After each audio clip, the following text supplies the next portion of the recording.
Buenos días.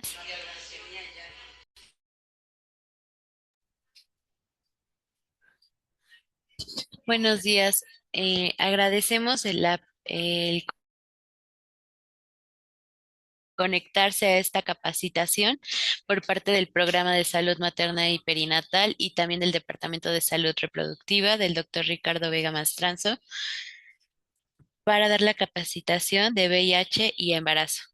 Presentamos a la doctora María Claudia Rivera Luna, responsable estatal del programa de VIH, hepatitis C y otras ITS.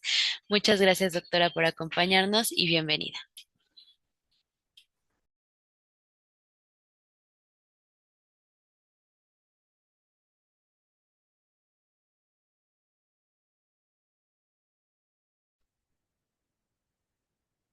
Muchísimas gracias. Buenas tardes. Bueno, pues agradezco mucho al Departamento de Salud Reproductiva y al Programa de Salud Materno Perinatal la invitación para hacer una revisión el día de hoy del tema de VIH y embarazo. Y bueno, pues vamos a iniciar. Voy a compartir mi pantalla.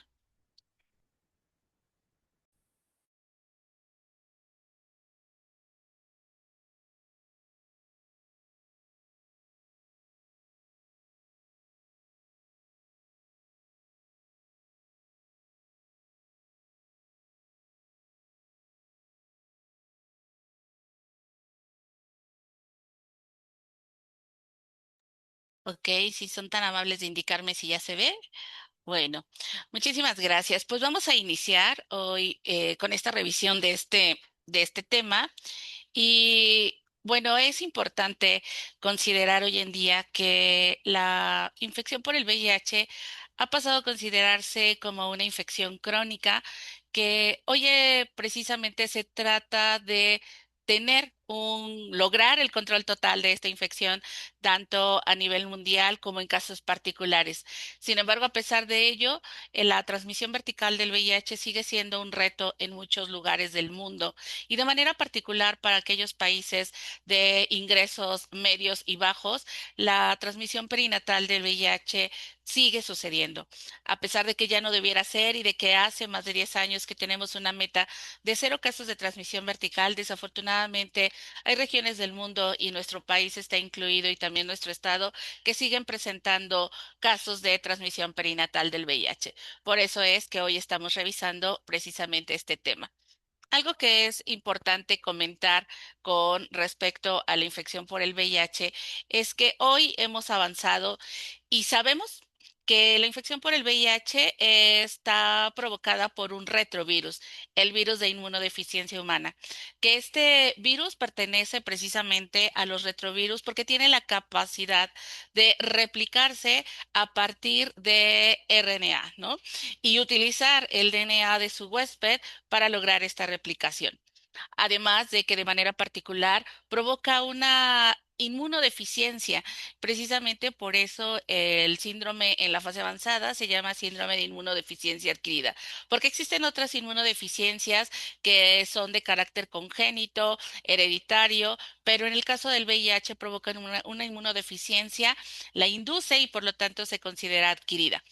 También hoy en día sabemos que el VIH se transmite de persona a persona por prácticas de riesgo. Resalto el término de prácticas de riesgo porque hoy en día, a más de 45 años de haberse descrito los primeros casos de SIDA y a más de 40 años de haber descrito al causante de esta infección, hay personas que siguen considerando que la infección por VIH tiene otros mecanismos de transmisión. Por eso lo recalco. El VIH se transmite de persona a persona por prácticas de riesgo. También hoy en día sabemos que el VIH tiene un tratamiento eficaz, seguro y podríamos decir que incluso cómodo. Desafortunadamente, hasta hoy el tratamiento es de por vida y para todos los pacientes. De, Afortunadamente, existen países como el nuestro en donde las políticas de acceso a tratamiento antirretroviral facilitan el que todas las personas puedan tener acceso al tratamiento. Sin embargo, el tratamiento solo funciona si se toma y por lo tanto sigue siendo un pilar fundamental del control de esta infección el lograr que las personas que tienen VIH tomen sus medicamentos todos los días y de por vida. Por lo mismo, podemos considerar a la infección por el VIH como una enfermedad, por una infección crónica que por el momento no tiene cura. Si bien es cierto que existen avances importantes en muchas regiones del mundo, grupos de científicos y de investigadores que siguen en la búsqueda de una vacuna, que seguimos en la búsqueda de mejores opciones terapéuticas, incluso buscando la cura, pues desafortunadamente no se ha conseguido. México participó de uno de los últimos ensayos en la búsqueda de la vacuna.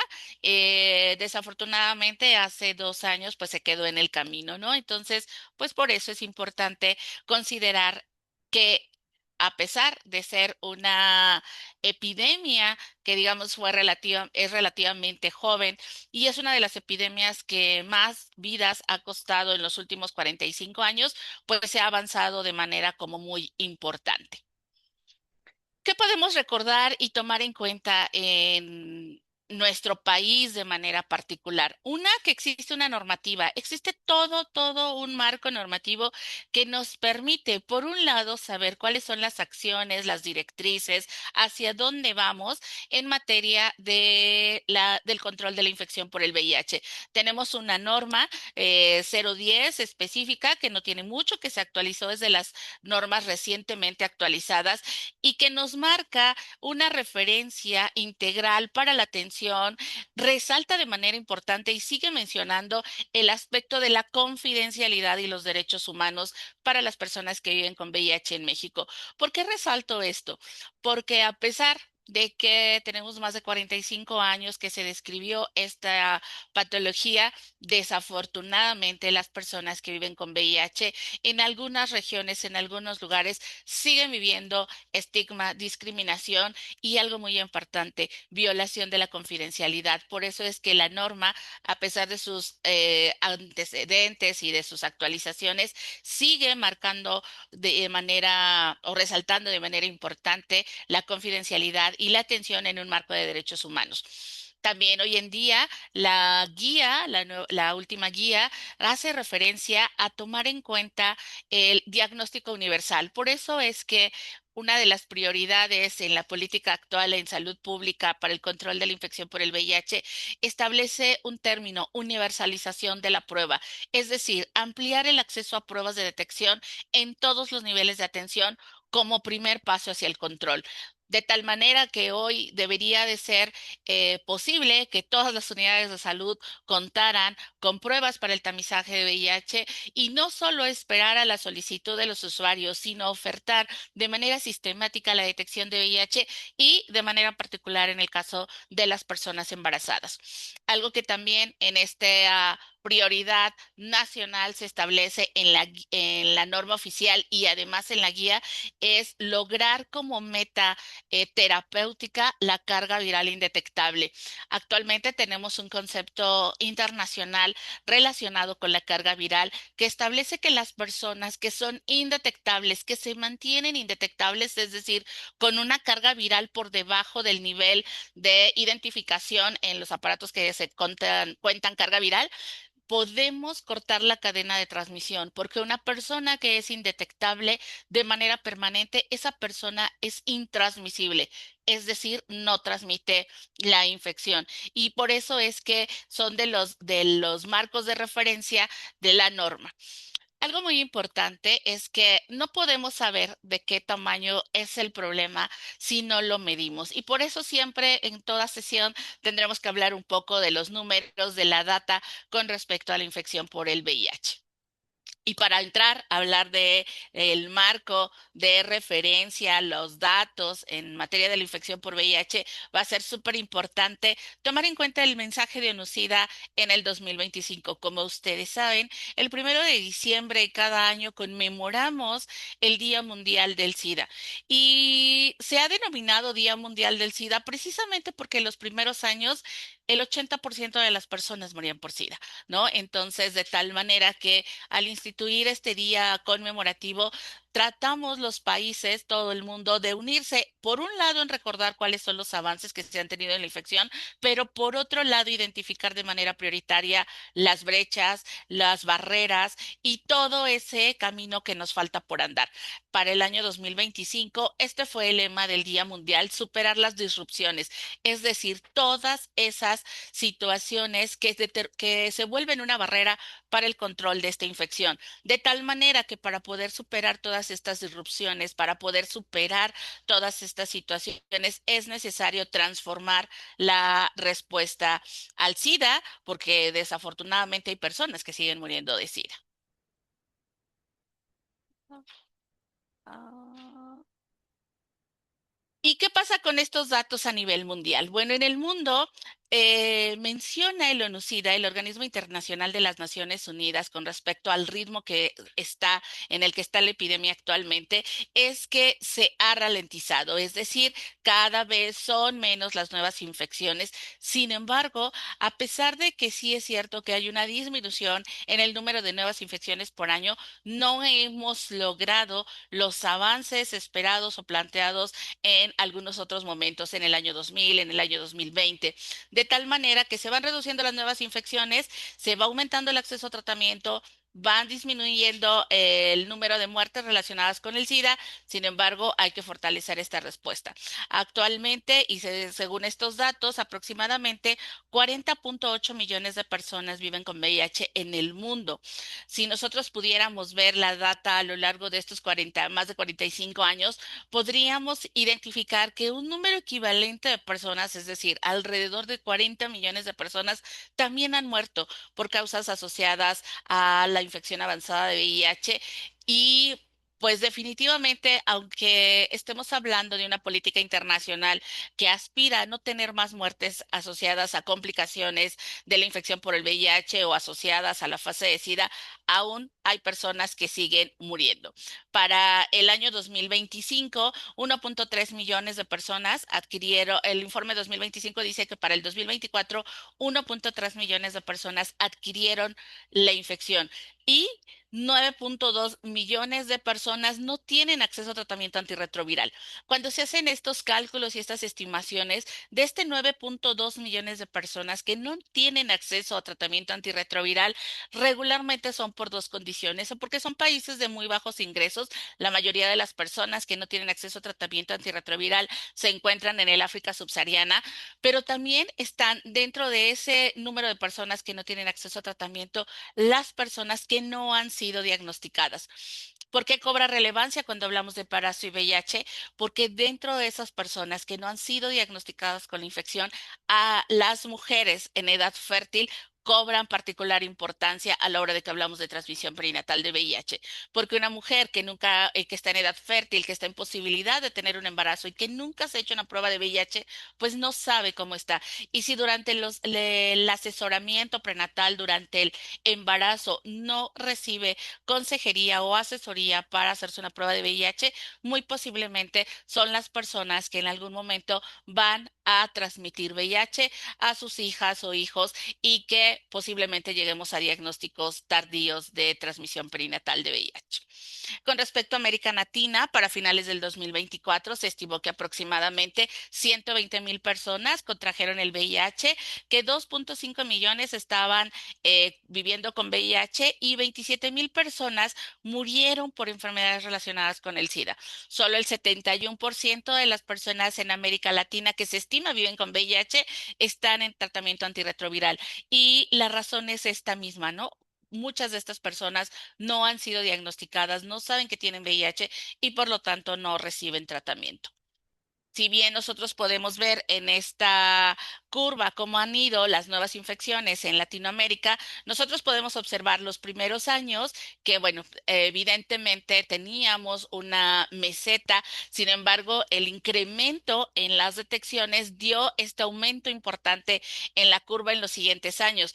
pareciera que hay una disminución de esas nuevas infecciones, pero no perdamos de vista el dato del número de personas o del porcentaje de personas que se estima que no saben que tienen VIH. Porque si nosotros hacemos un pareo entre el número de nuevas infecciones y la estimación de personas con VIH que no saben que tienen VIH, pues muy posiblemente esta curva no vaya hacia abajo, sino que esta curva se mantenga o quizá esta curva vaya hacia arriba. Se estima que para América Latina, igual que para nuestro país, puede ir entre el 15 al 30% el número de personas de las que se estima que tienen VIH que no saben que tienen VIH. Entonces, bueno, pues eso es importante tomarlo en cuenta. Ahora, ¿qué pasa en nuestro país? Para nuestro país se ha estimado, estas estimaciones se hacen con una metodología denominada Spectrum. Esta metodología, que es un modelo matemático epidemiológico que permite, considerando los modos de transmisión, identificar el número de personas que se estima viven con VIH en una región. A través de este medio, el CENSIDA, que es el Centro Nacional para la Prevención y el Control del VIH y el SIDA, ha estimado que posiblemente en México se encuentren 400,000 personas viviendo con VIH. De estas 400,000 personas, aproximadamente 318,000 han sido diagnosticadas. E imagínense ustedes que esto representa apenas el 80% de esa estimación y desde luego sigue habiendo nuevas infecciones, entonces este número puede estar creciendo o variando. De esas mismas 400,000 personas que se estima viven con VIH en México, solo 259,000 personas conocen su estado serológico y solo 240,000 han ingresado a tratamiento. Este fenómeno se denomina cascada de la atención y estamos por debajo de las metas internacionales, ¿sí? Que aspiramos a un 95, 95, 95. Algo que llama la atención, y por eso se ve borrosa un poquito esta gráfica, ahí traté de resaltar al estado de Puebla, pero esta gráfica básicamente representa el porcentaje del diagnóstico tardío. Nosotros podemos identificar aquí con las líneas más oscuras o en rojito qué porcentaje de los diagnósticos que se hacen de VIH actualmente llegaron en fase tardía. ¿Por qué este dato es importante? Porque a pesar de que estamos manejando un concepto de universalización de la prueba, se esperaría que si este principio actual fuera realidad, pues definitivamente las personas no llegarían en fase tardía y cuando definimos fase tardía estamos hablando de menos de 200 CD4 en su primer monitoreo de CD4 antes de iniciar tratamiento. Entonces, 37% es un porcentaje muy alto. Hay regiones, esto es para Puebla, el país se comporta de manera distinta. Digo, no es lo mismo vivir en la Ciudad de México, que es de las entidades federativas con el diagnóstico más temprano, a vivir en alguna otra región del sur, centro, sureste del país, ¿no? ¿Y qué pasa? ¿Por qué se da este diagnóstico tardío? Pues son muchos los factores que intervienen en el diagnóstico tardío, desde la falta de la prueba, o sea, de la oferta de la prueba, es decir, las personas van a las unidades de salud por distintos motivos y durante todo este tiempo que se acercan a los servicios de salud nunca se les oferta una prueba de VIH.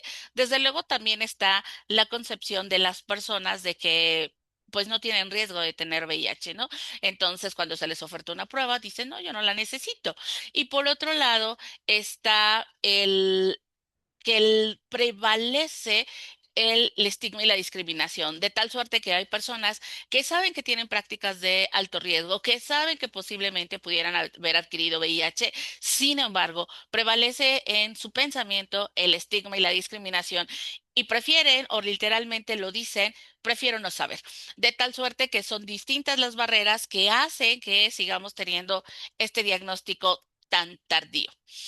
La encuesta nacional de salud 2021, la ENSANU reportó que entre el 66 y 79.5% de las mujeres embarazadas se les realizó prueba de detección de sífilis y VIH durante la atención prenatal. Imagínense, estamos aspirando a que más del 95%, es decir, la meta ideal es 100. Sin embargo, sabemos de todo ese porcentaje de personas embarazadas que no se acercan a los servicios públicos de salud. Por eso ese margen de, bueno, si alcanzáramos por lo menos el 95%, posiblemente los resultados a largo plazo serían distintos. Sin embargo, los resultados publicados o de acuerdo a las encuestas, pues son bajitos, ¿no? De las 400,000 personas que se estima viven con VIH en México en 2021, 80,000 correspondían a mujeres. En nuestro país y también en nuestro estado es muy cercana. La relación hombre-mujer es aproximadamente 5-1. Es decir, hay 5 casos en hombres por un caso en mujer. Desafortunadamente, y como ya lo mencioné antes, un porcentaje importante de estas mujeres están en edad fértil.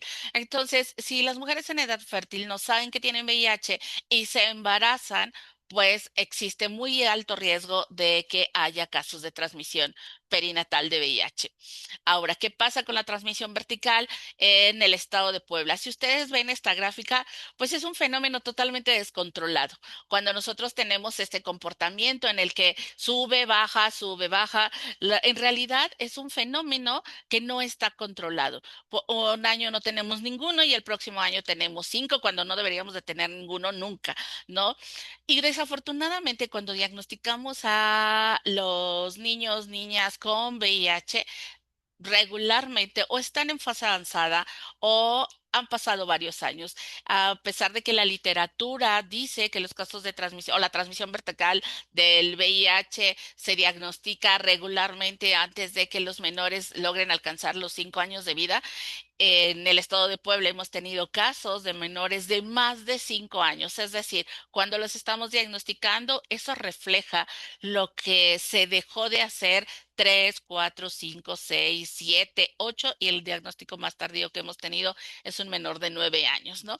Entonces, en realidad, todo lo que dejemos de hacer hoy, posiblemente solo vamos a saber que lo dejamos de hacer o que no fue eficaz el próximo año, en 2 años, 3, 4, 5, ¿no? Cuando las madres de estos niños y niñas o los niños y niñas lleguen a los diagnósticos. Entonces, pues esta gráfica debería ya desde hace varios años ser cero, ¿no?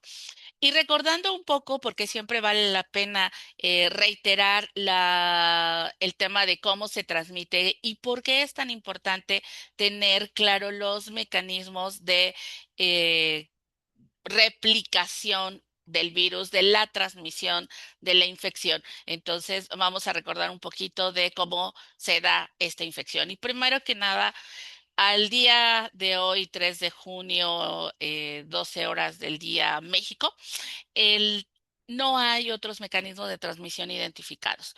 Los mecanismos de transmisión de la infección por el VIH se ratifica, solo hay tres: vía sexual, vía sanguínea y vía perinatal. Y cuando hablamos de la vía perinatal, es importante recordar que la transmisión del VIH durante la etapa perinatal se puede dar durante el embarazo, al momento del nacimiento y durante la lactancia. Por eso es que esta imagen trata de representar justamente que para la vía sexual, cualquier relación sexual desprotegida pone a las personas en riesgo de adquirir VIH.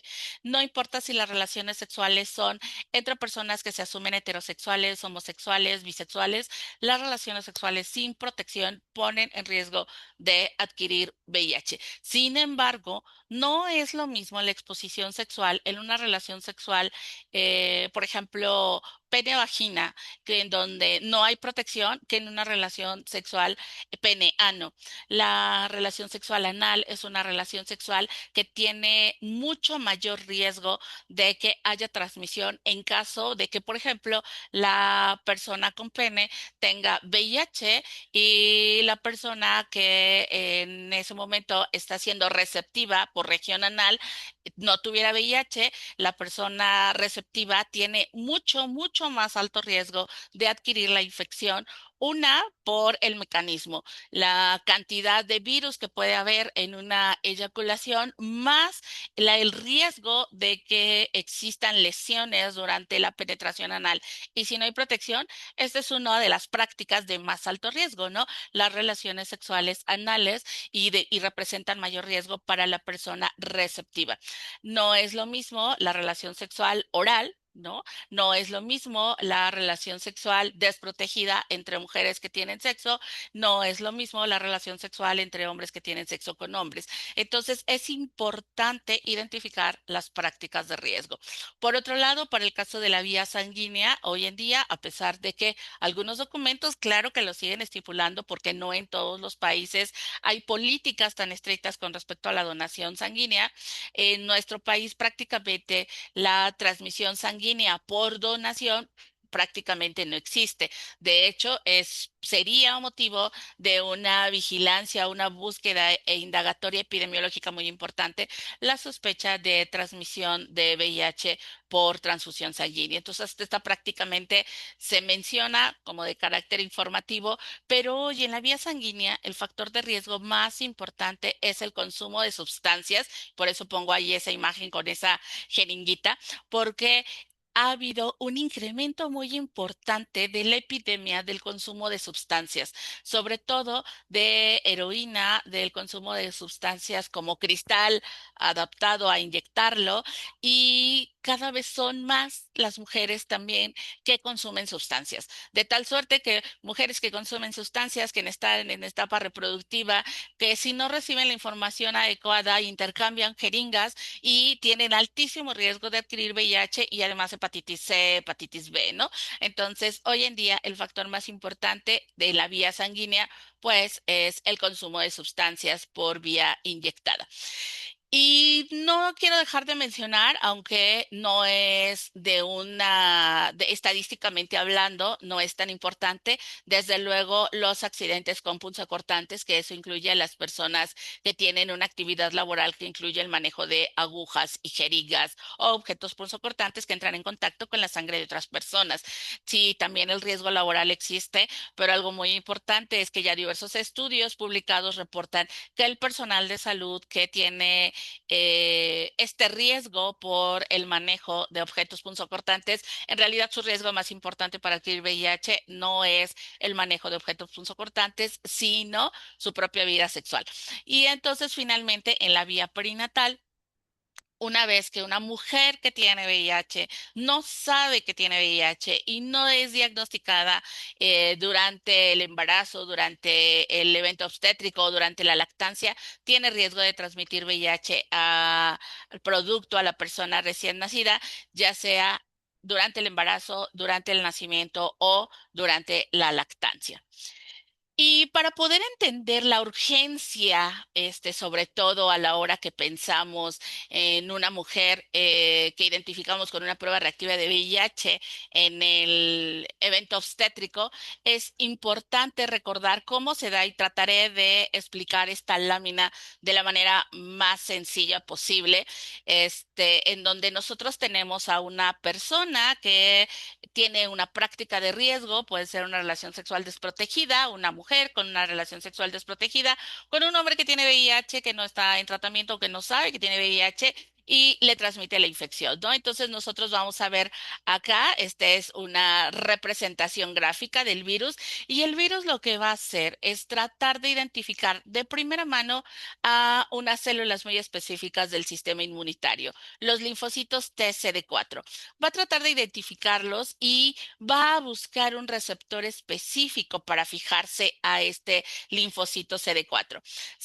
Lo identifica, se fija en el receptor y sucede, yo digo, la magia que acaba con la sanidad del sistema inmunitario de las personas. Es decir, se transforma la capa del linfocito TCD4 de tal manera que al entrar en contacto con el virus y estos receptores entran en contacto con el virus, se transforma y es capaz de fusionarse la membrana celular con la capa del virión y lo envuelve, literal se fusionan y lo envuelve de tal manera que permite la entrada del material genético del virus hacia el interior de la célula y va directito este material genético a empezar a trabajar en desdoblarse para luego entrar al interior del núcleo de la célula y utilizar el DNA de la célula del huésped para poder hacer una copia de él. En este proceso, desde luego, hay una serie de actividad enzimática, hay una serie de pasos moleculares que finalmente, ¿qué es lo que sucede? Se hace una copia del virus y esta copia del virus igualmente va a tratar de ensamblarse, de codificarse y buscar la salida de la célula. Aquí vean ustedes como del otro lado de la imagen se ve otra imagen gráfica del virus y este virus o esta copia del virus, que sería el término más correcto, que además eso es lo que contabilizamos en esto del control de la infección, esta copia del virus va a ir y va a buscar otro linfocito CD4 y otras células inmunitarias para mantener su replicación. Todo este proceso es importante considerar que puede pasar desde que entra el virus e identifica el linfocito TCD4 hasta que sale. Este proceso inicial puede ocurrir desde muy pocas horas, es decir, se puede a completar en 6 horas y máximo 72 horas. Es decir, una persona puede ser que a las 6 horas de haber entrado en contacto a través de esta práctica de alto riesgo, puede ser que a las 6 horas empiece ya una replicación activa, es decir, muchas copias del virus saliendo desde sus células para buscar otras células y hacer una replicación activa. Puede ser desde 6 hasta 72 horas, ¿no? Por eso, recuerden esto, hasta 72 horas. Por eso cobra particular importancia lo que hablaremos más adelante de la profilaxis en las personas recién nacidas. Esta, que es una lámina de libro prácticamente y muy, muy viejita, nos da una idea de cómo se da este proceso de la historia natural de la infección por el VIH. De tal manera que si ustedes se ubican la imagen de la línea continua, una línea continua que dice RNA del VIH del plasma, nosotros podemos identificar que esta línea continua representa las copias del virus, representa todos esos viriones o copiecitas del virus que van saliendo. Cuando nosotros o la persona tiene este contacto y esta práctica de alto riesgo y hay transmisión, entonces en las primeras horas, pues nosotros no vemos nada, pero una vez que han pasado si es una persona en la que la replicación se da muy rápida, si han pasado 6, 7 horas, o si es una persona que ha pasado, que es lenta la replicación, si han pasado 72 horas, después de esos tiempos posibles, la replicación del virus empieza a ser intensa, intensa, intensa, intensa, intensa, intensa, y nosotros podemos identificar que, vean, nunca vuelve a ser tan alta la replicación viral como en los primeros días de la infección. Entonces, nosotros tenemos acá que el virus se va replicando, se va replicando, se va replicando, se va replicando y nunca en toda la historia de la infección vuelve a ser tan alta esta replicación viral. Vean lo que pasa con esta línea de guiones largos. Esta línea de guiones largos son los CD4. Estos CD4, cuando empieza la infección, reaccionan tantito, digo yo, y de algo raro está pasando en este cuerpo, reaccionan tantito, pero después empiezan a bajar. Vean, conforme sube las copias del virus, los CD4 bajan. ¿Por qué sucede esto? Porque el virus está ocupando a los CD4 para poderse replicar. Por eso empieza a bajar, a bajar, a bajar el número de CD4. En la infección aguda, nosotros podemos identificar que el nivel más alto de copias del virus coincide con el nivel más bajo de CD4 en la infección aguda. ¿Por qué esto es importante? Porque vean ustedes en esta parte del tiempo, aquí dice 4 a 8 semanas en esta línea, es decir, las primeras semanas de la infección, de manera particular en el embarazo, son de muy, muy alto riesgo. ¿Por qué? Porque no es lo mismo que una mujer tenga VIH y se embarace, porque si una mujer tiene VIH y se embarace, a lo mejor la infección está en esta fase en donde después del nivel más alto, las copias del virus empiezan a bajar. Es decir, como que hay una estabilización de la infección y los CD4 se recuperan un poquito. Cuando los CD4 se empiezan a recuperar, vean ustedes esta línea de guión largo, corto, así como MIS, empieza a detonarse. Durante este tiempo, todas estas 4 a 8 semanas, con las pruebas convencionales de VIH de tercera generación, no podemos identificar la infección. Entonces, hasta que la infección ya se estabiliza, hasta que los anticuerpos alcanzan niveles importantes para ser detectados a través de las pruebas que tenemos, prácticamente en ese momento las copias del virus se han estabilizado, se siguen replicando poquito a poco. Esto es como si hubiera una tregua entre el sistema inmunológico y el propio virus. Los CD4 igual continúan bajando, pero muy despacito. De hecho, cuando se detona la respuesta inmunológica, también se recupera un poco el nivel de CD4. Si nosotros diagnosticamos VIH en una mujer y que probablemente ya tenía algunos años con la infección, probablemente ella esté acá en una estabilización de la replicación. Si la encontramos acá, claro que hay riesgo de transmisión, pero es mucho menor que si una mujer embarazada adquiere la infección. Si una mujer embarazada adquiere la infección, va a exponer a la persona recién nacida a estos niveles de replicación viral. Es decir, aumenta muchísimo el riesgo de transmisión durante el embarazo y que a pesar de que podamos tener profilaxis, de que captemos más adelante a la mujer, de que suspendamos la lactancia materna, pues a lo mejor no logramos evitar la transmisión. Entonces, por eso siempre representa mucho mayor riesgo a la mujer embarazada que quiere la infección. Eso explica el por qué una recomendación fuerte e importante es hacer más de una prueba de VIH durante el embarazo, porque yo puedo tener a una mujer que capto en el embarazo a la semana 10, a la semana 11, le hago la prueba de VIH y la prueba de VIH me sale negativa. Esa mujer o tiene prácticas de alto riesgo o su pareja tiene prácticas de alto riesgo y adquiere la infección durante el embarazo. Si yo no le repito la prueba, aparte de que va a exponer a la persona recién nacida a estos niveles de copias, si yo no hago ninguna intervención, pues existe mucho mayor riesgo de que la transmita, de que transmita la infección. Algo también importante a considerar en esta gráfica en donde vemos la historia natural de la infección es que llega un momento, vean ustedes, es más o menos al nivel de los 500 CD4, en donde los CD4 pareciera que se van a pique. En esa fase, la replicación viral se va hacia arriba. Y vean ustedes este cruce en donde los CD4 pueden ser muy bajitos, por abajo de 200, 100, 50.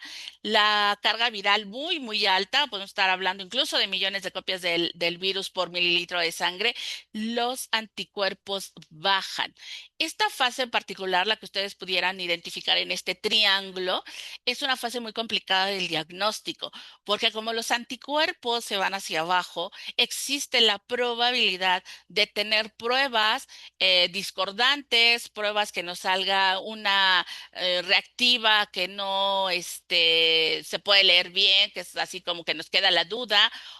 Y una prueba no reactiva, o un Western blot indeterminado. Entonces, esta fase de la infección es complicada de diagnosticar exclusivamente con las pruebas, ¿no? Es muy importante cuando tenemos situaciones que sospechamos que están aquí, en esta fase muy avanzada de la infección, el adecuado interrogatorio, el interrogatorio sobre las exposiciones, sobre la pareja, sobre las prácticas, etcétera, para poder sospechar la presencia de la infección y a lo mejor decidir hacer otro tipo de estudio como pudiera ser carga viral. Si ustedes ven esta línea del tiempo de la infección, una persona puede estar hasta 10 años con la infección por el VIH sin presentar ningún solo síntoma. Se ha descrito en algunos artículos que las personas en quienes progresa rápido la infección podrían desarrollar sintomatología entre los 3 años y CD4 y las personas progresoras lentas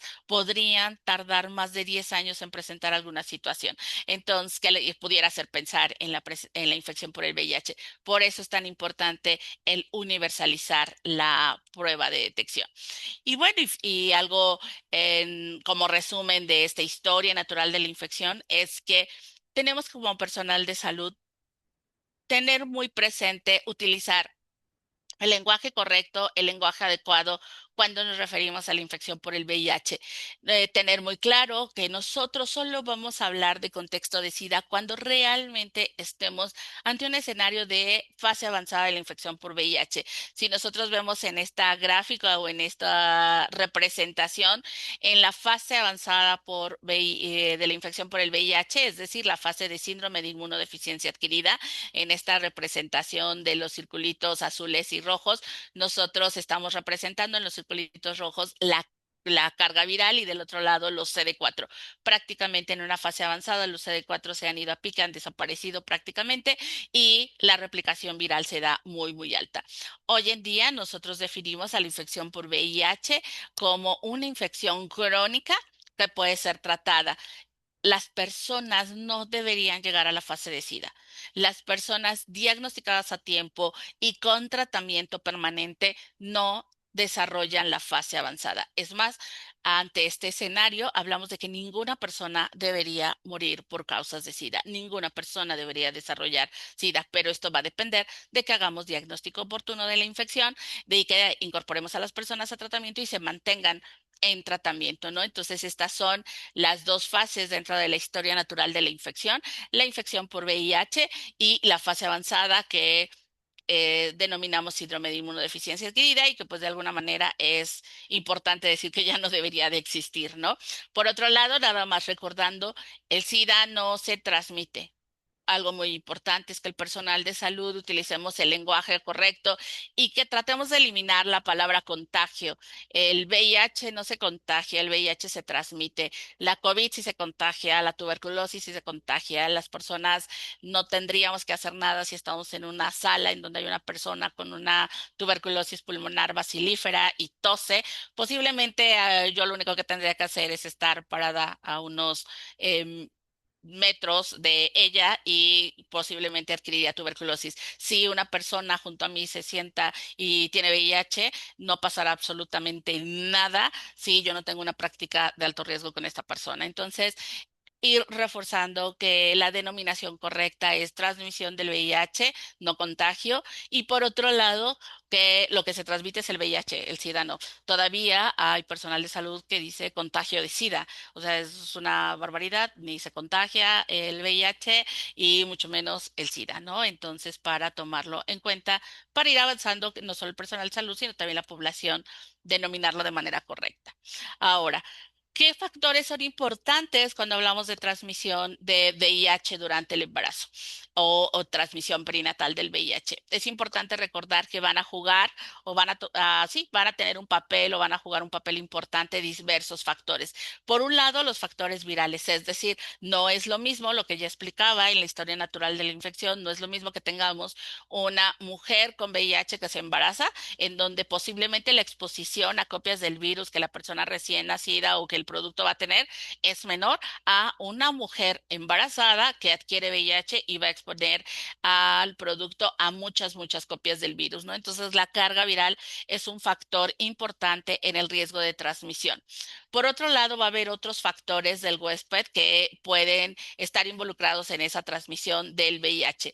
La condición inmunológica de la persona embarazada, las comorbilidades, no es lo mismo una persona embarazada que tiene un buen nivel de CD4 a una persona embarazada que tiene que está muy inmunodeprimida y que además pudiera tener no solo otras comorbilidades en general, sino por ejemplo otras infecciones de transmisión sexual, ¿no? También también están los factores obstétricos. A pesar de que hoy hay una fuerte difusión de que la resolución del evento obstétrico es una decisión de los obstetras, y claro que en una persona embarazada con bajo riesgo de transmisión, es decir, una persona embarazada que tuvo control prenatal, que tuvo control virológico durante todo el embarazo, que todo el tiempo tomó sus antirretrovirales, que tuvo una buena adherencia, esta mujer o esta persona embarazada quizá tenga un muy bajo riesgo de transmitir VIH durante el evento obstétrico y pudiera considerarse la resolución a través de parto. Esto es algo que está en prácticamente las guías más importantes de manejo antirretroviral. Sin embargo, esto representa que se tendría que vigilar la evolución de ese trabajo de parto, porque si hay una ruptura prematura de membranas, si ya esta es prolongada, eso ya complica el riesgo de transmisión, ¿no? Si no se tiene o se tienen cuestiones distóxicas en el momento del nacimiento, eso aumenta el riesgo de la transmisión. Si el producto tiene un bajo peso al nacer, eso incrementa el riesgo de la transmisión. Si la persona embarazada o gestante tiene otros factores como tabaquismo, otras infecciones de transmisión sexual, si ha tenido relaciones sexuales desprotegidas durante el embarazo, todos esos factores incrementan el riesgo de la transmisión durante la resolución del evento obstétrico. Por eso sería importante considerar muy detenidamente si realmente la persona gestante, la persona embarazada, está en posibilidades de resolver el evento obstétrico por vía parto vaginal, ¿no? Entonces, por eso es una decisión que, si bien es obstétrica, se tiene que tomar de manera multidisciplinaria para que se tengan las mejores condiciones que nos permitan evitar la transmisión perinatal del VIH. ¿Qué otras consideraciones son importantes? Que el embarazo en una mujer con VIH debe ser considerado un embarazo de alto riesgo y que requiere el manejo multidisciplinario y el involucramiento de todos los niveles de atención. Es importantísimo el papel del centro de salud, de la unidad de primer nivel, para mantener el contacto con la persona embarazada. No es infrecuente que cuando se identifica o se diagnostica el VIH durante el embarazo en una persona gestante, se refiere a los servicios especializados para atención del VIH o se refiere a los servicios especializados de ginecobstetricia de hospitales de segundo y tercer nivel y la mandan para allá. Y allá que la vean porque es un embarazo de alto riesgo. No, es importantísimo que consideremos que este manejo multidisciplinario incluye los tres niveles de atención: el control prenatal durante la gestación por un servicio de ginecobstetricia, de tal manera que haya control en el primer nivel de atención, control en el segundo o tercer nivel de atención, de la atención obstétrica, y desde luego de las unidades especializadas de VIH. Por eso la mujer o la persona gestante tiene que tener manejo multidisciplinario. Vamos a regresarnos. ¿Qué factor es importante y para que dimensionemos esto de la carga viral, que ya lo expliqué en la historia natural de la infección? No es lo mismo tener 1,000 copias del virus. Esta carga viral de 1,000 copias puede representar y esto es estimaciones, un 5% de riesgo de transmisión. Cuando la carga viral está entre 1,000 a 10,000 copias, esto es al momento de la resolución del embarazo o al final del embarazo, puede haber hasta 15% de riesgo de transmisión. Pero cuando se tienen más de 10,000 copias, imagínense ustedes, incrementa el riesgo de transmisión al 35%. ¿Qué pasa con el uso de antirretrovirales? Si una persona gestante ha tenido tratamiento con antirretrovirales, puede lograr que la reducción del riesgo de transmisión sea del 2 al 10%. Pero si no tiene tratamiento antirretroviral, el riesgo puede ir del 14 al 40%. Y esto además se suma, es decir, es sinérgico. Si tenemos a una persona gestante con más de 10,000 copias y no recibe tratamiento antirretroviral, el riesgo de transmisión pues ya se eleva, puede ir hasta el 40-35, hasta el 75%. ¿Qué pasa si además nosotros consideramos el factor de la lactancia? Una persona recién nacida que recibe seno materno, se incrementa casi al doble el riesgo de la transmisión. Hagan ustedes sus cuentas. Si nosotros tenemos una persona gestante con más de 10.000 copias y que no recibe tratamiento antirretroviral y que además le da seno materno a la persona recién nacida, tenemos prácticamente el 100% de posibilidad de que haya transmisión perinatal del VIH.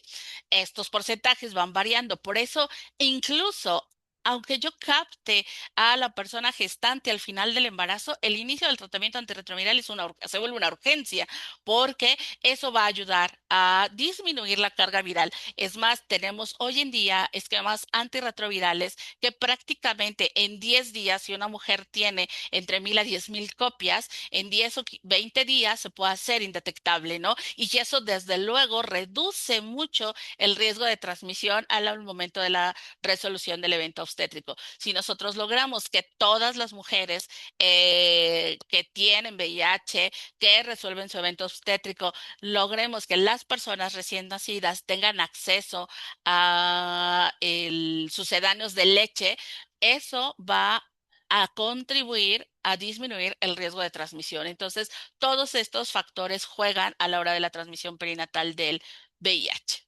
Y en todo esto, algo que va a ser un pilar, el pilar de la intervención, pues desde luego será la detección temprana, el diagnóstico oportuno, la detección temprana son el pilar de la intervención para la prevención de la transmisión vertical. Actualmente, el Centro Nacional para la Prevención y el Control del VIH y el SIDA, el CENSIDA, ha establecido distintos algoritmos de detección en donde las pruebas rápidas juegan un papel fundamental. Hubo en algún momento de la historia del VIH donde el acceso a pruebas rápidas era limitado. Hoy en día, la política de detección y de tamizaje universaliza esta prueba, de tal manera que si nosotros pudiéramos asegurar el tamizaje en todas las personas gestantes en el primer contacto. Y cuando digo todas, estoy refiriéndome no solo a las del sector público, sino el sector privado, ¿no? Porque sabemos hoy en día que muchas personas gestantes no acuden a los servicios públicos para el control prenatal. Entonces, quizá un mensaje importante de esta charla es difundir, difundir, difundir, que las personas gestantes sepan que sus servicios de atención deberían de estarles ofertando una prueba de detección. Idealmente, de acuerdo a los algoritmos publicados por el CENSIDA, lo sería ideal tener pruebas de tercera y cuarta generación para hacer en un solo paso la primera etapa del testeo. No siempre es posible, pero hoy en día, si nosotros tenemos una prueba de tercera generación, una puerta de cuarta generación y ambas tienen coincidencia, podemos con mucha seguridad decir que prácticamente ese diagnóstico se va a confirmar. Hay que tener un poco de cautela en las mujeres embarazadas. Las personas embarazadas más frecuentemente dan falsos positivos, de tal suerte que es importante concluir el algoritmo diagnóstico en las personas gestantes o personas embarazadas. Y precisamente para hablar de la integración de este algoritmo, digo, esta lámina puede verse como muy enredada, pero prácticamente es una lámina que trata de mostrarnos que hoy en día se ha identificado que hay distintos tiempos en la expresión de los marcadores de la infección por el VIH, de tal manera que hoy en día cuando nosotros tenemos pruebas, y aquí lo que estamos tratando de representar, esta misma historia natural de la infección, nosotros podemos ver que lo primero, a razón de la replicación viral, acuérdense que primero se multiplica mucho el virus, entonces, ¿qué se va a expresar? Se va a expresar una sustancia que se llama antígeno P24. Es esta línea naranja, esto es lo primero que se expresa, el antígeno P24 y perdón, las copias del virus y el antígeno P24 que está aquí abajito. Si nosotros tenemos pruebas que son capaces de identificar al antígeno P24, nosotros podríamos estar haciendo diagnóstico presuntivo alrededor de los 21 días. Pero, ¿qué pasa con el antígeno P24? El antígeno P24 depende de la multiplicación del virus, es decir, conforme se va incrementando las copias del virus, se incrementa la presencia del antígeno P24. pero después baja. Vean ustedes lo que pasa con las copias del virus. Las copias del virus, que son esta línea naranja, bajan, y entonces esta línea morada del antígeno del VIH también baja, de tal manera que nosotros podemos identificar en esta segunda flecha, en la roja, que hay un cruce. O sea, vean ustedes, bajó el antígeno P24, pero cuando era el más alto nivel del antígeno, empieza a detonarse la producción de las primeras inmunoglobulinas tipo IgM, es decir, los primeros anticuerpos.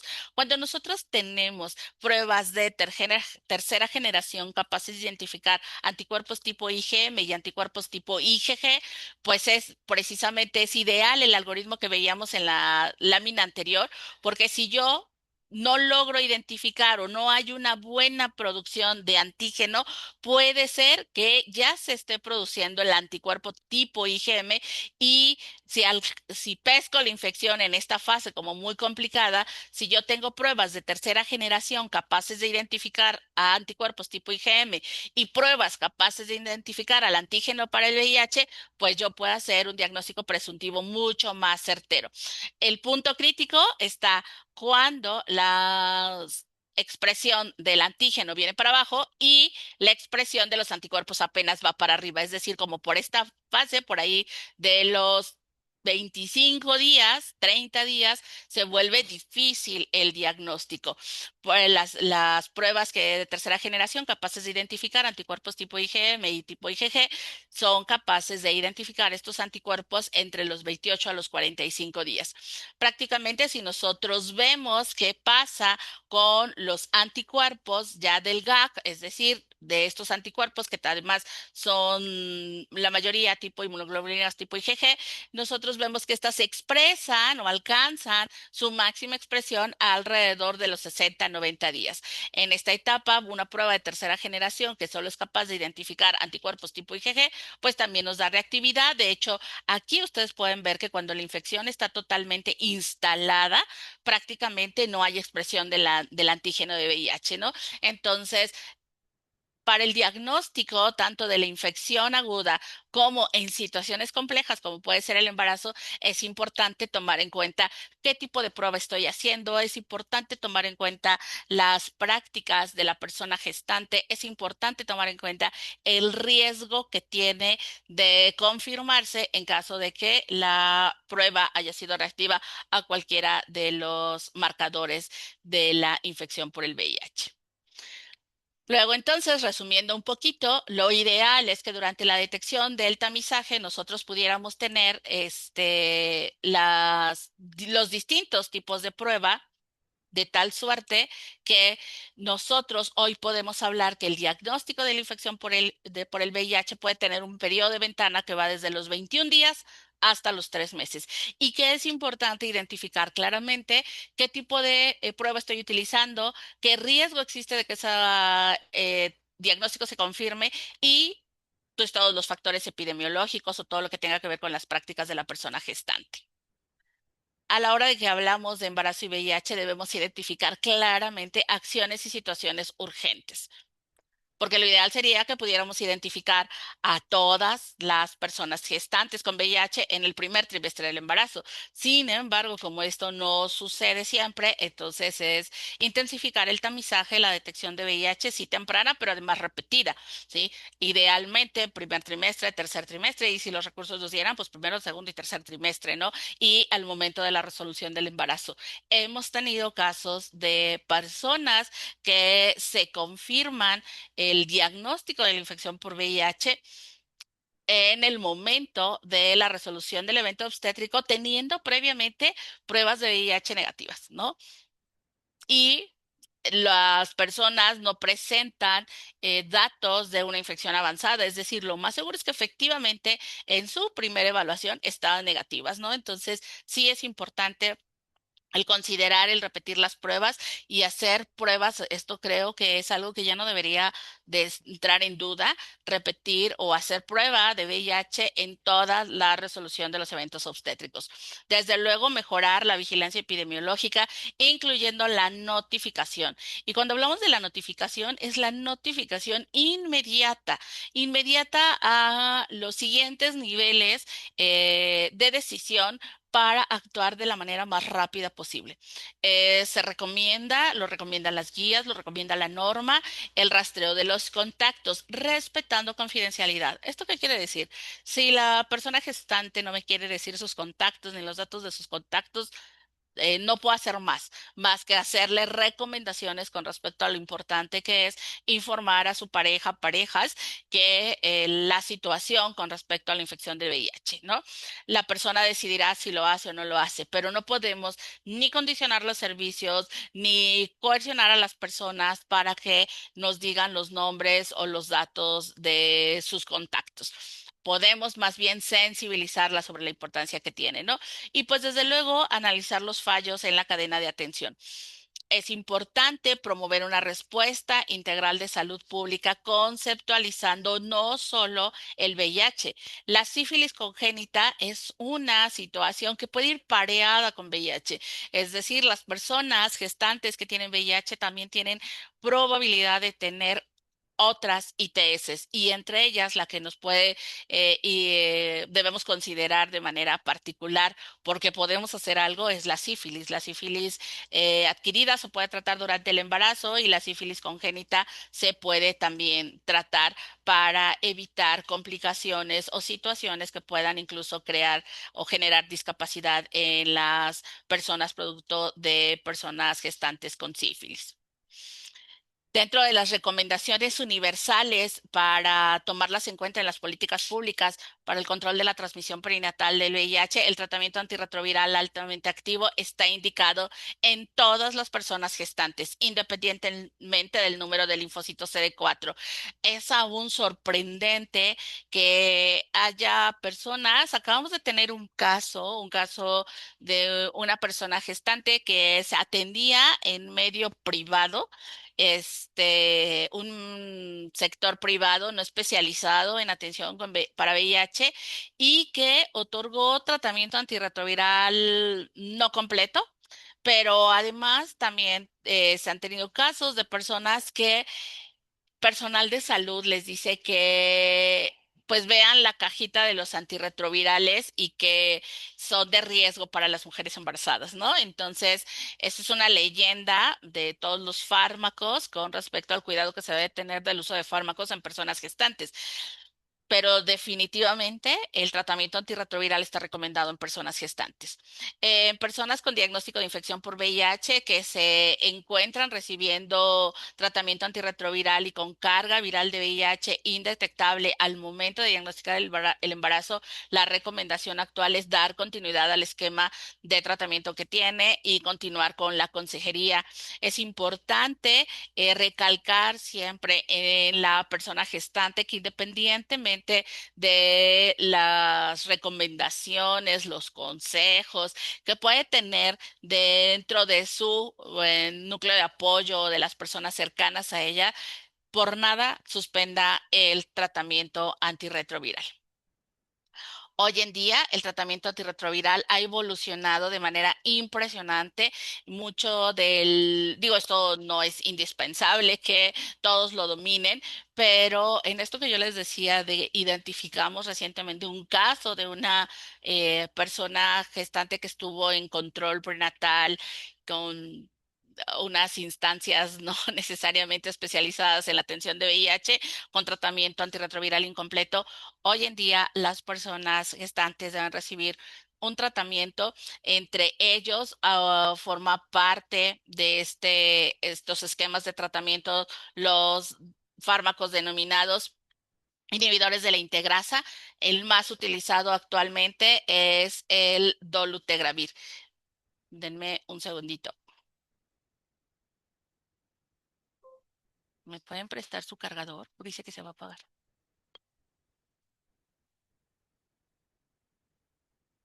Denme un segundo que estoy teniendo aquí un tema técnico.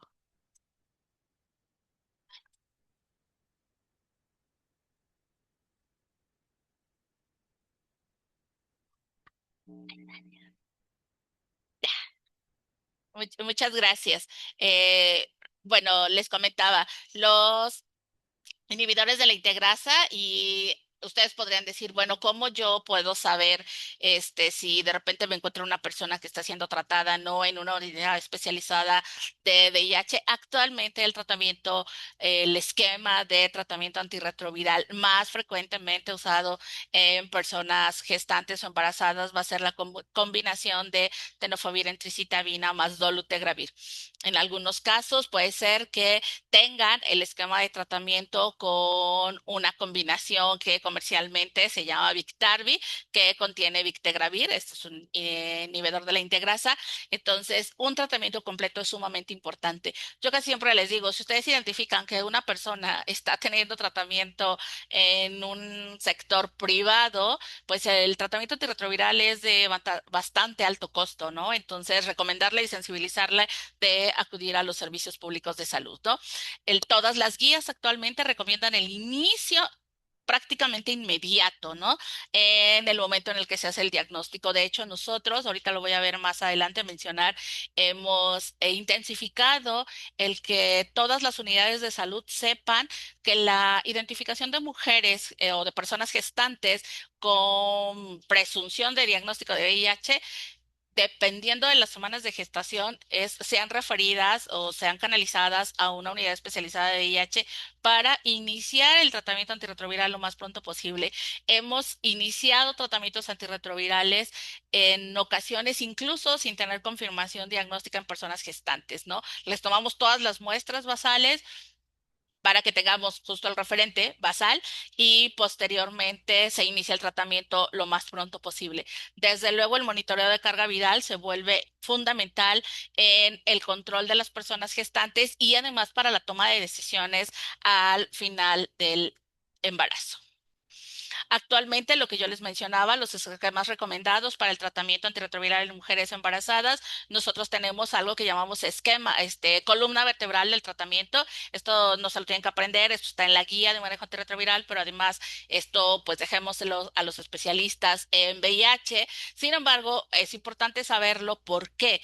Porque puede llegar una mujer en trabajo de parto que dice estar en tratamiento antirretroviral y que no le dio tiempo, a lo mejor programar su evento obstétrico, no tenía control prenatal o viene de otra entidad federativa, qué sé yo, poder identificar TDX, te significa tenofovir, FTC significa entricitabina, que tenga algunos de estos esquemas. Estos esquemas están en la guía de manejo antirretroviral, ustedes la pueden descargar en googleándolo o en la página del Cencida, guía de manejo antirretroviral de personas con VIH, es exactamente esta tabla.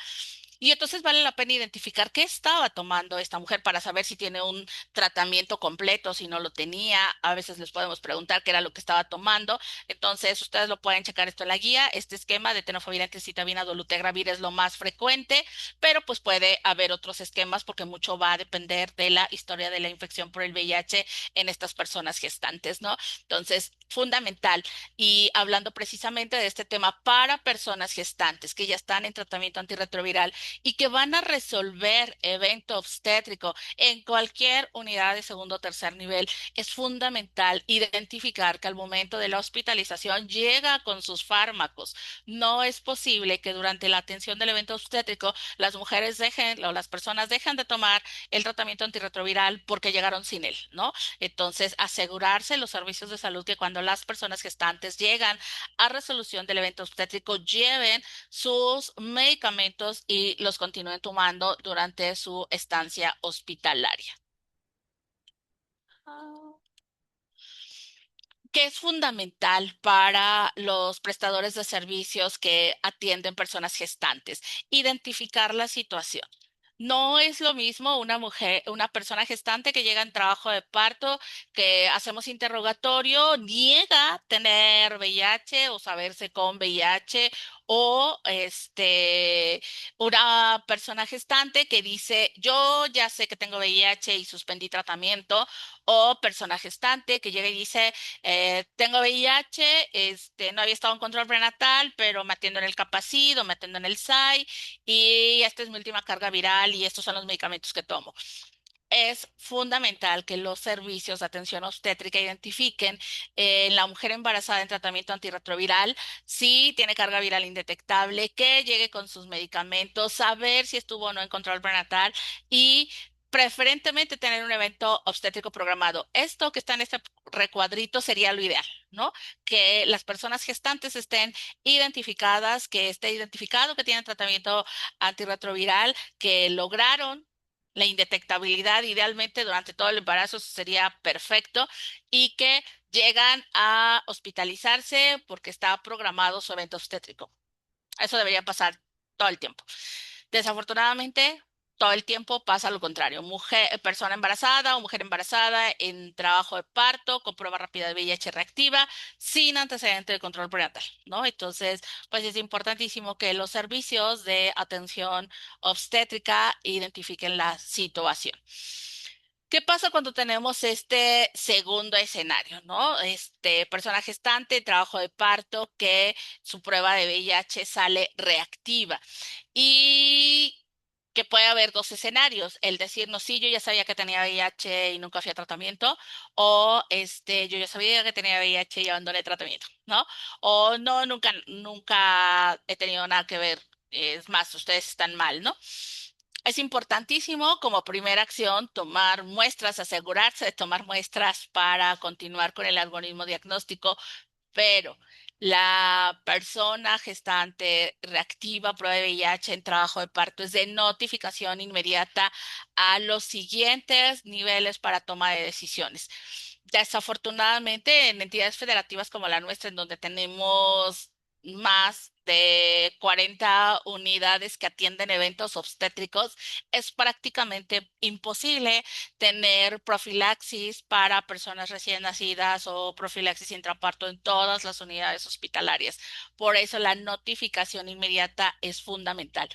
Una persona con tratamiento antirretroviral, o sea, el escenario uno, el perfecto, no requiere profilaxis intraparto. Persona gestante en tratamiento antirretroviral con carga viral indetectable no requiere profilaxis intraparto. A veces sucede, nos ha pasado que la unidad hospitalaria quiere sidobudina inyectable. Oye, pero está indetectable. Quiero sidobudina inyectable. Es importantísimo tomar en cuenta que las decisiones son de las personas que atienden a las personas, de los profesionales de la salud que atienden a las personas. Y la recomendación que hemos dado es, ok, usted quiere profilaxis intraparto cuando las guías no lo recomiendan, lo importante sería que usted sustentara en el expediente clínico la indicación, ¿no? Porque a lo mejor la guía no está actualizada, qué sé yo, ¿no? Cosa que es poco probable que suceda. Pero la recomendación para todos los profesionales de la salud es seguir las guías de manejo que están vigentes y que además en nuestro país, pues la verdad es que la guía de manejo antirretroviral, pues es una guía que está en constante revisión, en constante actualización, entonces desde luego vale la pena mucho seguir las recomendaciones de la guía de manejo antirretroviral para personas con VIH. Entonces, persona en tratamiento antirretroviral con carga viral indetectable, es decir, menos de 50 copias, no requiere profilaxis intraparto. Puede considerarse la resolución vía vaginal, pero tomar en cuenta los factores que ya les mencioné con anterioridad y desde luego continuar el tratamiento antirretroviral en la persona. Si no se cumple ese criterio, o sea, las tres cosas, la resolución del embarazo será por vía cesárea y con profilaxis intraparto, ¿sí? Que es importante por eso recalcar.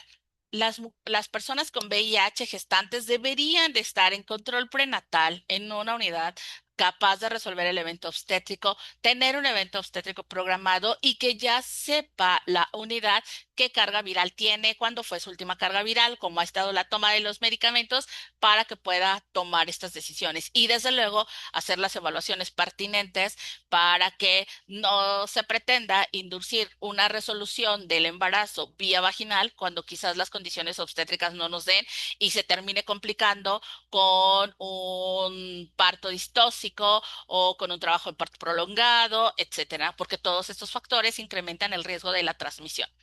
Si no se cumplen todos estos requisitos, entonces la persona gestante sí requiere profilaxis intraparto, la cual idóneamente se tiene que iniciar 3 horas antes del evento obstétrico, de la resolución del embarazo, y es fundamental que se considere el que la profilaxis intraparto es una intervención para disminuir el riesgo de transmisión vertical de VIH. Ha habido quien ha considerado o solicitado la profilaxis intraparto para disminuir la carga viral en la persona gestante y disminuir el riesgo de transmisión hacia el personal de salud en caso de un accidente compuesto cortante, ¿no? No ese es el enfoque de la profilaxis intraparto. Vamos a utilizar profilaxis intraparto cuando la carga viral sea mayor a 50 copias, cuando sea una carga viral desconocida o cuando tengamos ruptura prematura de membranas, ¿no? De larga evolución. Entonces es importante tomar en cuenta estos aspectos. Finalmente, nosotros también cuando tengamos una persona sin tratamiento antirretroviral con prueba rápida reactiva en trabajo de parto, se recomienda la profilaxis intraparto y por eso es que se vuelve vital la notificación inmediata. Tomando en cuenta todos estos factores, nosotros podemos categorizar a las personas recién nacidas que se exponen al VIH o presuntamente expuestas al VIH como personas recién nacidas expuestas al VIH o presuntamente expuestas de bajo riesgo o personas recién nacidas expuestas o presuntamente expuestas al VIH de alto riesgo. ¿Cuánto vamos a considerar a las personas recién nacidas que son de bajo riesgo cuando la supresión viral cercana al parto esté en menos de 50 copias? ¿En qué semana de gestación? Si la carga viral está alrededor de las 36, 37, 38 semanas de gestación, estamos considerando una carga viral indetectable al final del embarazo. ¿Qué es importante a la hora que menciono las semanas de gestación? Una de las recomendaciones importantes que damos para los servicios de ginecobstetricia y que a un control prenatal de mujeres con VIH es que estos controles permitan programar el evento obstétrico y la recomendación ideal es resolver el evento alrededor de la semana 38. Finalmente, los diversos artículos dan cuenta de que las personas gestantes con VIH pueden presentar esta amenaza de parto pretérmino. Entonces, a veces ha sucedido que se programa el evento obstétrico, tuvimos uno muy recientemente a la semana 40. ¿Qué es lo que sucede? Que las personas gestantes llegan con prodromos de trabajo de parto a la semana 39, ¿no? Ya es que la teníamos programado para la próxima semana. Una buena consideración es, si hay un buen control prenatal, considerar la interrupción del embarazo, si se va a considerar así, a la semana 38. Si se está considerando la resolución vía vaginal, considerar todos los aspectos que ya se mencionaron. El tratamiento antirretroviral durante el embarazo debe ser mayor a 4 semanas. Si fue menor a 4 semanas, no se considera de bajo riesgo. Y solamente se considerará resolución vaginal si hubo supresión virológica, ¿sí? Más, es decir, tratamiento de más de 4 meses con supresión virológica y con bajo riesgo de tener complicaciones obstétricas. Entonces, por eso digo, esta decisión se queda en los obstetras de hasta dónde considerar la resolución vía vaginal y que no tengan problemas de apego a tratamiento antirretroviral. Si tan solo consideramos este factor, es decir, la posibilidad de que no hubiese tenido apego y adherencia buena al tratamiento antirretroviral, ya en automático pasa a ser del cuadrito de alto riesgo, porque una persona que no tiene o en la que no podemos establecer con alto riesgo de predicción acertada que hay una buena adherencia, no podemos arriesgarnos a que tuviera una carga viral no indetectable porque su carga viral es de hace 3 semanas, pero no puedo asegurar si sí se tomó bien o no el tratamiento porque no la conocemos bien. Entonces, eso también hay que considerarlo, ¿no? Si está cuestionable la adherencia, ya no se consideraría de bajo riesgo. ¿Cuáles son las personas recién nacidas expuestas al VIH consideradas de alto riesgo? Todo lo contrario, ¿no? Carga viral detectable, persona gestante sin tratamiento antirretroviral, madre que solo recibió durante el trabajo de parto, diagnóstico durante el parto o posparto, recién nacido con prueba de anticuerpos VIH positiva. Y ojo con esto, pues lo vamos a mencionar más adelante. Persona recién nacida con prueba de anticuerpos, es decir, con prueba de VIH positiva. No hacemos pruebas de VIH en personas recién nacidas, solo excepto cuando no tenemos a las mamás. Sí ha sucedido, ya tuvimos un recién nacido de un parto fortuito en donde se desapareció la mamá, entonces pues sí le hacemos prueba de VIH, ¿no? Pero regularmente no hacemos pruebas de VIH en personas recién nacidas en donde tenemos a las mamás, porque si las mamás son reactivas por la transferencia de anticuerpos a través de la placenta, pues entonces van a salir reactivos. Y ya hemos tenido situaciones y recientes este mismo año en donde el personal de salud le dice a los familiares que el niño también tiene VIH. O sea, el diagnóstico de los menores de 18 meses no se hace con pruebas de anticuerpos. Entonces, no hacemos pruebas de VIH en personas recién nacidas, solamente en caso de que no tengamos a las mamás. Madre con factores de riesgo y se desconoce el estatus de VIH. Sí tenemos datos de síndrome retroviral agudo en la persona gestante o madre y madre con resistencia conocida a los antirretrovirales. Todos estos son las categorías, es decir, de bajo y de alto riesgo para la persona recién nacida, porque en función de esto decidiremos el esquema de profilaxis para persona recién nacida. Actualmente se recomienda que si el riesgo de transmisión es bajo, es decir, esta persona en tratamiento, con evento programado, con un buen control virológico, con buena toma de medicamentos y el riesgo es bajo para la persona recién nacida, la profilaxis de la persona recién nacida será exclusivamente sidobudina. Estas abreviaturas significan sidobudina y será durante 4 semanas.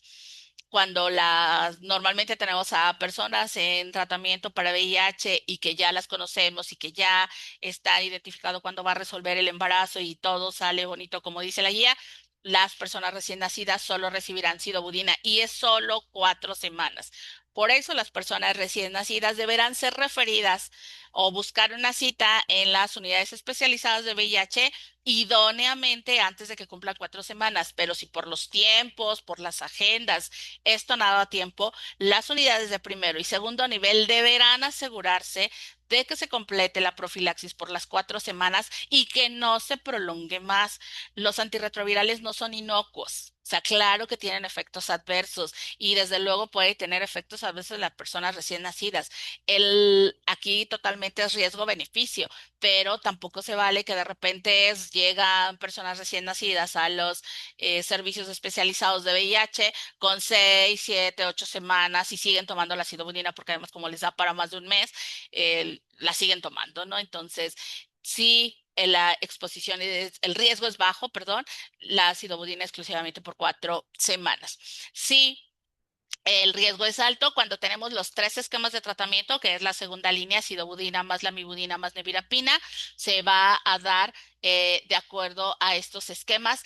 En este momento no siempre tenemos nevirapina, cada vez en el mundo es más difícil la producción de este fármaco. Hay periodos en los que sí lo tenemos, hay periodos en los que no lo tenemos, sin embargo, la guía recomienda que se utilice el esquema de biterapia, sidobudina más lamivudina.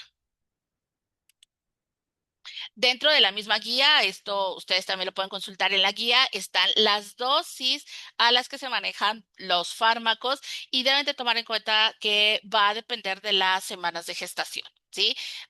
Una recomendación en particular. La guía, esta nueva guía, la guía 2025, imagínense ustedes que la guía tomó la decisión de si nos cuesta tanto trabajo dosificar, bueno, entonces no te la compliques. Si pesa de 2 a 3 kilogramos para el caso de la acidudina para un recién nacido de término o de mayor a 35 semanas de gestación, dale 1 mililitro. Y si es de 3 a 4 kilogramos, 1,5 mililitros y desde 4 a 5 kilogramos, 2 mililitros. Aunque lo ideal es dosificar por kilogramo de peso, hemos tenido situaciones graves en donde o no se tiene cuidado, o no se explica a los familiares y aquí al personal que se encarga de los egresos de las personas en las unidades hospitalarias es muy importante que lo tomen en cuenta. Le ponen en la receta la dosificación en miligramos por kilogramo y cada 12 horas. ¿Qué es lo que nos ha sucedido? Si nosotros tenemos una persona recién nacida que pesó 2,5 kilos, le van a tocar 10 miligramos a la persona y le ponen eso, le ponen miligramos. Entonces, lo que las personas cuidadoras o la madre hace no es darle 10 miligramos, ¿no? Que sería el equivalente a 1 mililitro en la presentación que viene el ácido budina, sino que le da 10 mililitros. El ácido budina es un fármaco que daña la médula ósea. Entonces, llegan niños que han estado tomando 10 mililitros durante días o que hablan para decir que ya se les acabó el medicamento, ¿no? Entonces hay que tener mucho cuidado y toma particular importancia el personal de salud que da el egreso, que da consejería, se involucre en este manejo y desde luego en la consejería de lactancia, porque es importantísimo hacer conciencia en las personas de que no debe dar de lactancia, pero para poder recomendar enfáticamente esta intervención, tenemos que asegurar que existan sucedáneos de leche, porque de nada sirve que yo le insista a las personas o a las madres en que no den lactancia si las condiciones que las madres tienen son malas. Lo que va a terminar haciendo es sí pegándose al menor o haciendo algo peor todavía, dando una alimentación mixta que es de mucho más riesgo. Hay países en donde, si bien es cierto, y eso porque ustedes lo pueden encontrar en algunos documentos internacionales por ejemplo, de la Organización Mundial de la Salud, en donde sí hay más riesgo de que mueran de desnutrición por no tener acceso a alimento, bueno, que les den y démosle antirretrovirales a las mujeres y profilaxis a los recién nacidos. No es el caso de nuestro país. En nuestro país no hay una política que recomiende el dar lactancia, no hasta este momento, pero sí existen las recomendaciones en contextos en donde hay más riesgo de que mueran de desnutrición, ¿no? Entonces, asegurarnos de dar una buena consejería que incluya la verificación de la comprensión de los esquemas de profilaxis, que incluyan el aseguramiento de sucedáneos de leche humana, que incluyan el cómo manejar el que no se otorgue lactancia. Sí, en el esquema de los recién nacidos con alto riesgo, pues se incluirá la mibudina en estas dosis, también están en la guía, ¿no? Por eso es importante tomar en cuenta que dentro de las acciones fundamentales para todas las recién nacidas, hijos e hijas de madres con infección por VIH, es que deberán iniciar la profilaxis en las primeras horas de vida. Y recuerden ustedes esta historia natural de la infección hasta en un periodo máximo de 72 horas. Por eso es que se vuelve una urgencia. Si yo estoy en una unidad hospitalaria en donde llegó una mujer en trabajo de parto, se le hizo la prueba de VIH. Idealmente deberíamos de estar asegurando que se tengan pruebas en las que se pueda tener la presunción del diagnóstico de manera lo más pronto posible. Últimamente hemos tenido unidades hospitalarias en donde sí se hace la prueba, pero el resultado de la prueba se tiene a las 24 horas y sale reactiva.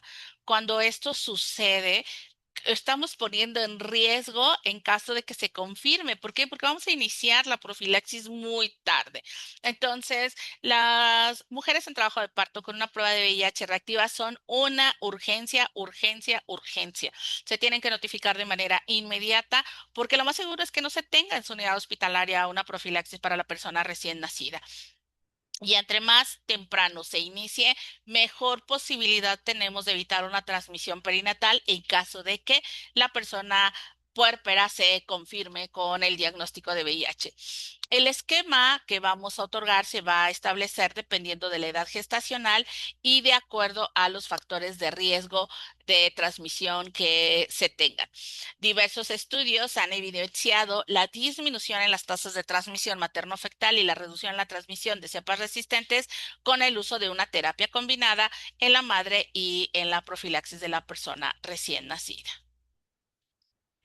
Ya casi terminamos. Finalmente, es importante considerar que el diagnóstico de la infección por VIH en el hijo de madre con VIH deberá ser lo más pronto posible para iniciar un tratamiento inmediato. ¿Esto qué quiere decir? Que si yo tengo una persona gestante con VIH confirmada, deberé de implementar acciones para que la persona recién nacida lo más pronto posible sea confirmada o descartada.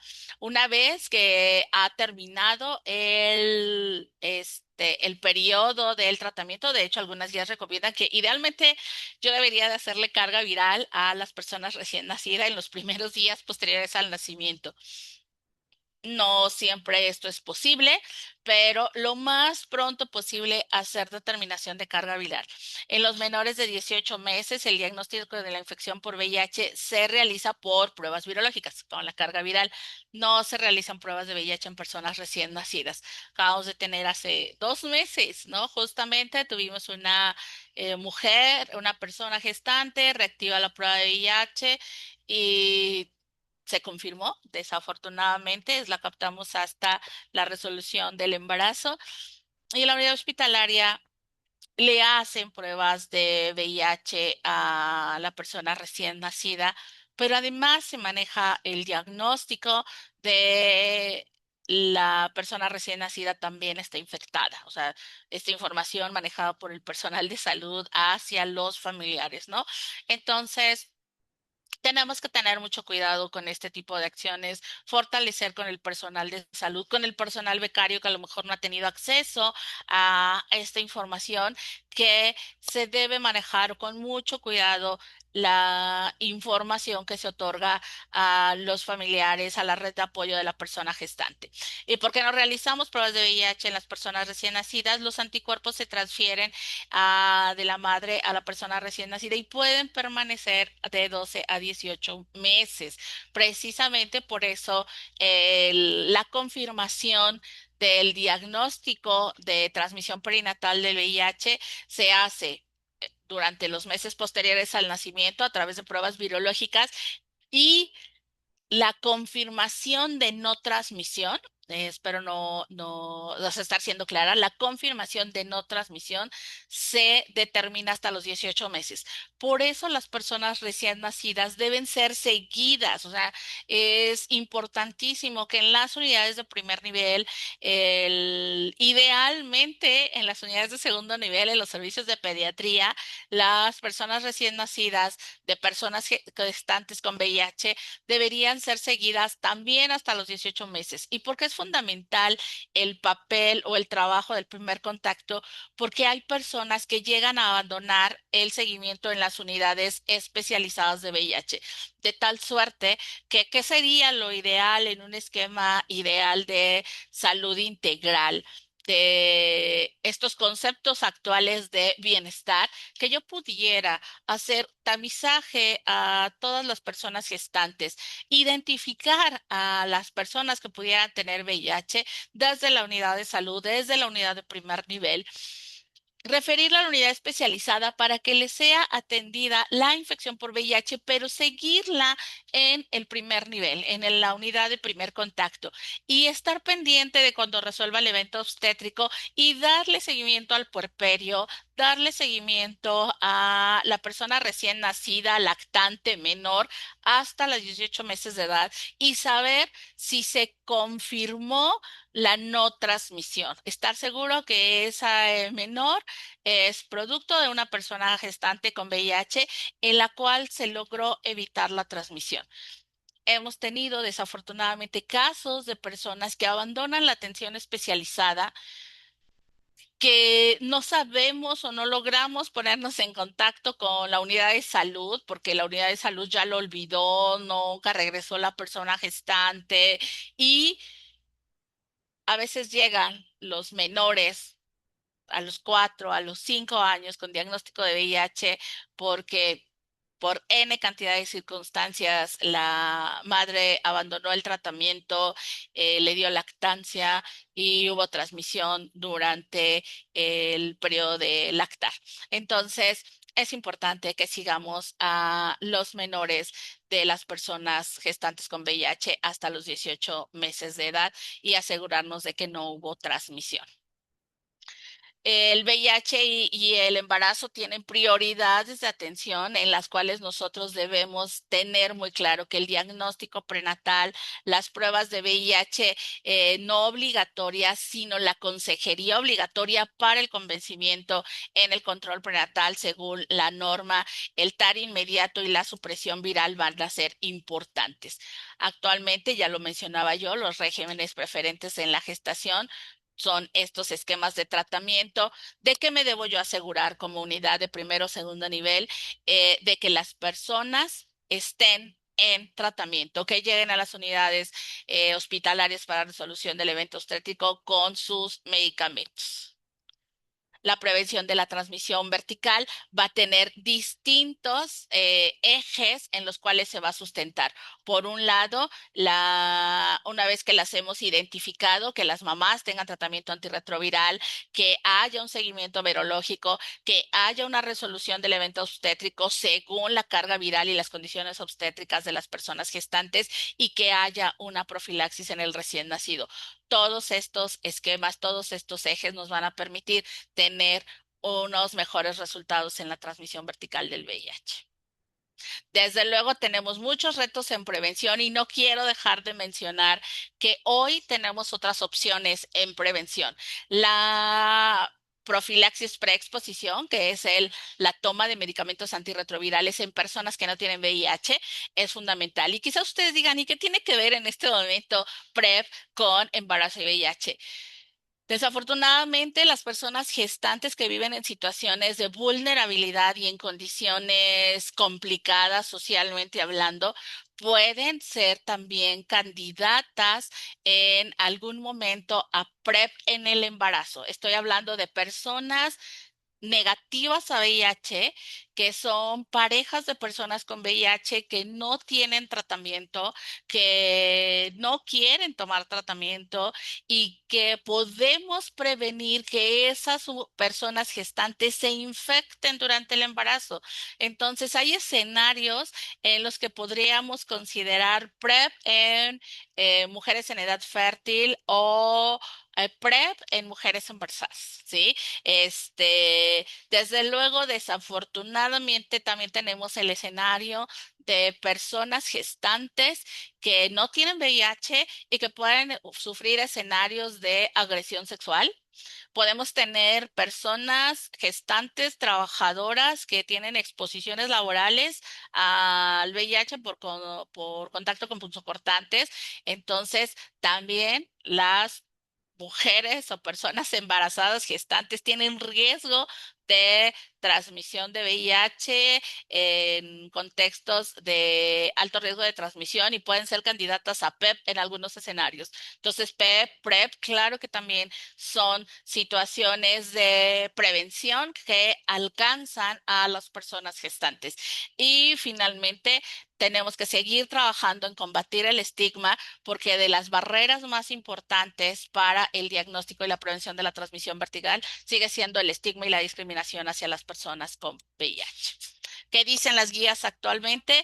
Que todas las guías internacionales, nacionales, el tratamiento antirretroviral a las personas embarazadas o gestantes está altamente recomendado. La norma 010 en México nos dice que el tratamiento debe ser universal.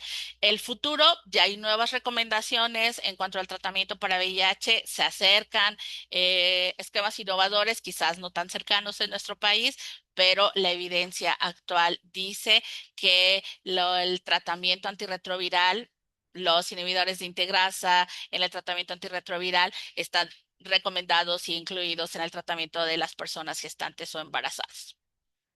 ¿Cómo podremos avanzar hacia la eliminación de los casos de transmisión perinatal de VIH, lograr el menos del 1% de la transmisión cuando nosotros logremos en conjunto todas estas acciones? Cero casos de transmisión perinatal es el objetivo final y consideremos que esto podrá ser una realidad, esta imagen, cuando logramos que las personas con VIH gestantes logren ser indetectables durante todo su embarazo, al momento de la resolución del embarazo y durante la lactancia, para que con esto realmente las hagamos intransmisibles.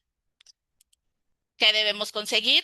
diagnosticar a todas las personas con VIH oportunamente, ligar a las personas a atención médica, iniciar el tratamiento antirretroviral lo más oportuno, lograr adherencia terapéutica en todas las personas y retener a los pacientes en las unidades de atención médica. Lograr todos estos pasos en esta continua de la atención es la única manera de que logremos detener la transmisión del VIH y obtener un mayor beneficio para todas las personas que lo requieren. Es importante recordar que los antirretrovirales no son una urgencia, excepto en la exposición al VIH, para lo cual existe PEP y en la mujer embarazada. Ambos tienen sus indicaciones precisas, solo existen en presentaciones orales, excepto para la profilaxis intraparto y pues cuando es avanzada la infección, pues el éxito siempre es limitado. ¿Cuáles son esas intervenciones eficaces para la prevención de la transmisión vertical? Asesoramiento y pruebas prenatales universales de VIH, todas las unidades de salud, todas las personas gestantes y idealmente pregestantes deberían de tener asesoramiento y pruebas de VIH. Terapia antirretroviral para todas las personas embarazadas que viven con VIH. Idealmente nacimiento por cesárea programada para las mujeres que tienen menos de 1.000 copias y que no logran ser indetectables y considerar la resolución biovaginal en aquellas que el riesgo es muy bajo, profilaxis con antirretrovirales en la persona recién nacida y prevención durante la lactancia con fórmula láctea. Mensaje especial, ofertar prueba de VIH a toda mujer embarazada. Las mujeres en edad fértil se encuentran en riesgo particular de la adquisición de VIH. El comportamiento principal que las coloca en riesgo es el sexo sin protección con una persona que quizás no sabe que tiene VIH. Y pues finalmente para llevar a casa, al consultorio, al día a día, la infección por VIH sigue siendo un tema de salud pública. Hoy ninguna persona debería de morir de SIDA, ningún infante debería tener VIH. Existe un tratamiento para la infección por VIH que es efectivo, que es accesible y considerar que la prueba de VIH debe ser como incluida en el escrutinio cotidiano de nuestros pacientes de manera informada. Sí, es posible acabar con el SIDA para el 2030. Muchísimas gracias.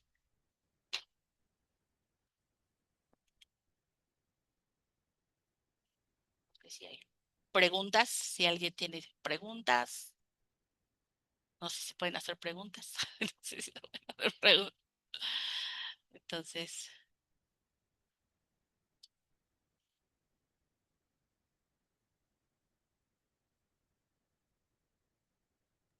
Si nos puede apoyarse, maybe, para activar el chat para preguntas o los micrófonos, por favor.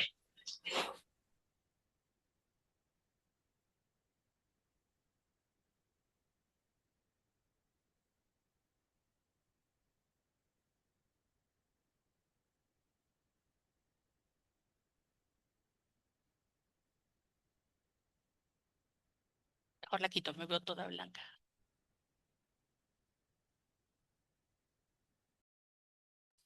Si hay preguntas para la doctora que nos apoyó en esta ponencia, por favor colocarlas en el chat para poder tener respuesta.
Preguntan, cuando es una paciente que sufrió violencia sexual y se encuentra en las primeras semanas de embarazo, ¿cuál es el procedimiento para solicitar el profiláctico post-exposición? Gracias por su pregunta. En el caso de profilaxis por violencia, si la persona tiene que ser referida a una unidad hospitalaria, aproximadamente 30 unidades hospitalarias en nuestro estado tienen profilaxis para 046 o violencia. Actualmente la guía no especifica un tratamiento distinto al que se tiene de profilaxis para 046 en personas no embarazadas. Entonces, si hay agresión sexual, violencia sexual en una persona embarazada, tiene que ser remitida o referida a una unidad que cuente con la profilaxis para 046. Afortunadamente, hoy en día, en varios hospitales, si no es que prácticamente todos los hospitales generales y en varios hospitales comunitarios, hay profilaxis post-exposición a menos que la persona tuviera contraindicaciones por cuestiones renales que no pudiera utilizar el esquema más frecuente, que es el que es a base de Victegravir o marca comercial Victarvi, pero actualmente las personas embarazadas pueden recibir este esquema de profilaxis, de acuerdo a la guía. Entonces, a cualquier unidad hospitalaria que cuente con profilaxis para 046 puede ser referida a la persona.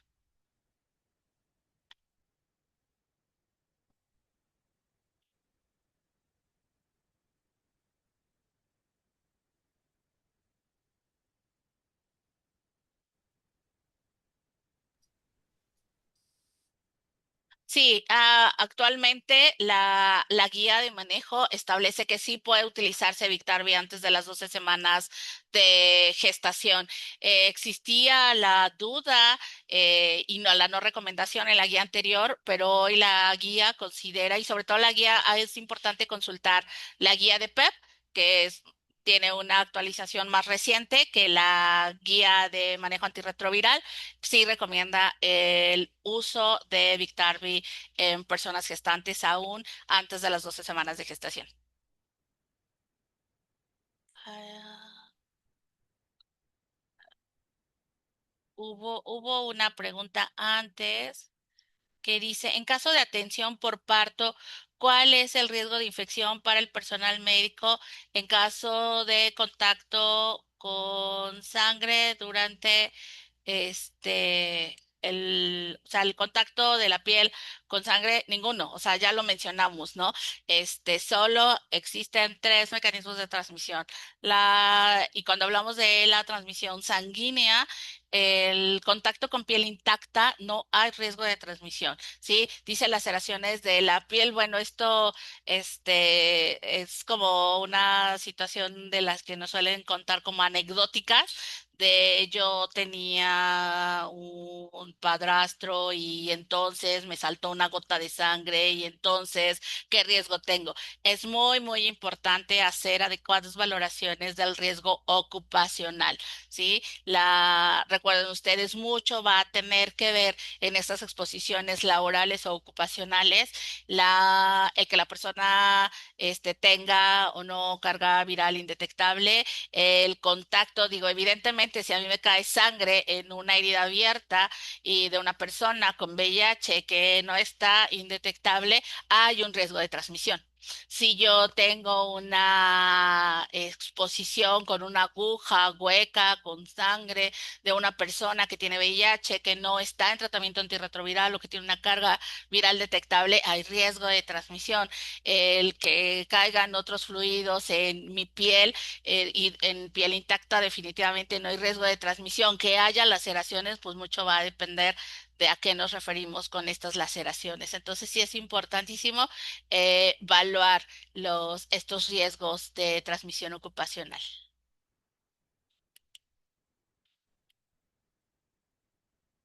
Ah, ya. Bueno, esperamos que todas las preguntas se hayan resuelto y ya no tenemos más preguntas en el chat. Si no hay más preguntas, damos por concluida esta capacitación.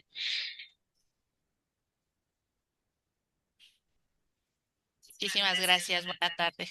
Agradecemos a la doctora María Claudia Rivera Luna, responsable estatal del programa de VIH, hepatitis C y otras ITS, para en esta capacitación. Agradecemos por parte del programa Salud Materna y Perinatal y del Departamento de Salud Reproductiva. Muchas gracias por estar presentes. Esperamos que todos se hayan registrado en el chat que estuvo compartiendo CEMEVI en el enlace para poder tener registro y evidencia de la capacitación que recibieron.